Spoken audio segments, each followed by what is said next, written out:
Hello, YNABers. My name is Jesse Meekum, and this is podcast number 374 for YNAB, where we teach you 4 rules to help you stop living paycheck to paycheck, get out of debt, and save more money. We just wrapped up. I literally flew in just a few hours ago. We wrapped up the YNAB company retreat, where we have all the full-time employees come out to a pretty cool spot and hang out and just talk about budgeting the entire time. All we do is talk about budgeting and credit cards and reconciling and how the mechanics work and priorities and rule 3 and no, none of that. We just have fun, and we don't get to see each other very often because we're all remote. So it's fun just to reconnect. Every year we have probably, 15 or 20 people that we've never seen before, and they appear, and after ID verification, we do indeed recognize that they are part of the team, and we keep them there. We don't call security or anything. We've never had anyone sneak in and pretend to be a YNAB team member. So far, it's worked out just fine. I wanted to talk about, because this was a little bit of a topic at the retreat, I wanted to talk about non-negotiables.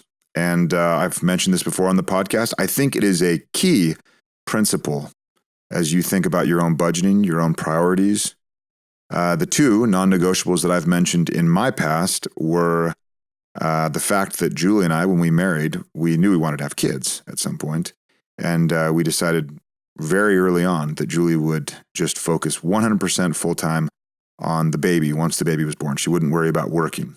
But you can't just say we won't worry about working, because money needs to be there. And that was one of the problems. That was an impetus for me starting YNAB, was so that we could find some other means of income to replace Julie's income.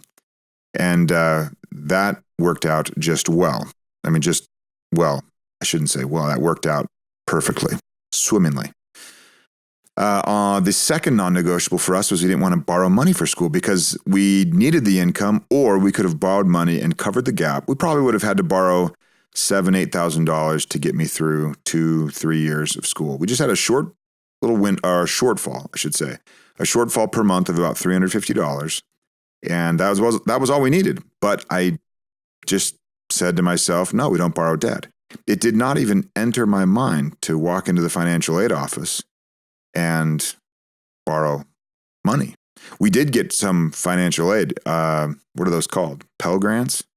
We certainly qualified for those with the meager income we had, and those helped us out tremendously.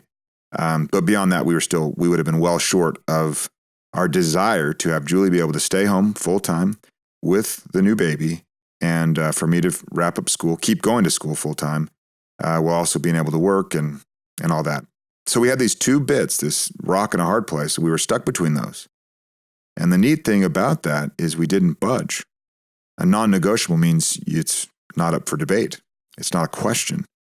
And if you have a non-negotiable in your mind and you haven't shared that with your significant other, my word, you know what I mean? Share it.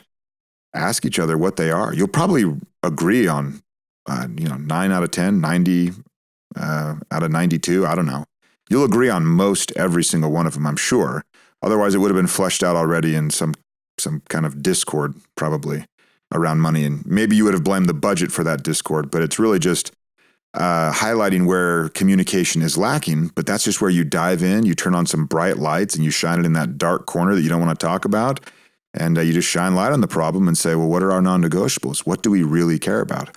The hardest work you do in budgeting is not reconciling. It's not entering your transactions. It's not budgeting. It's thinking about what you want your money to do. And if you really, really want to find out what you really want your money to do, then you need to find out what your non-negotiables are and stop allowing them to be pushed around. You stand firm there, and then you see what kind of forces act against you, and you lean into those.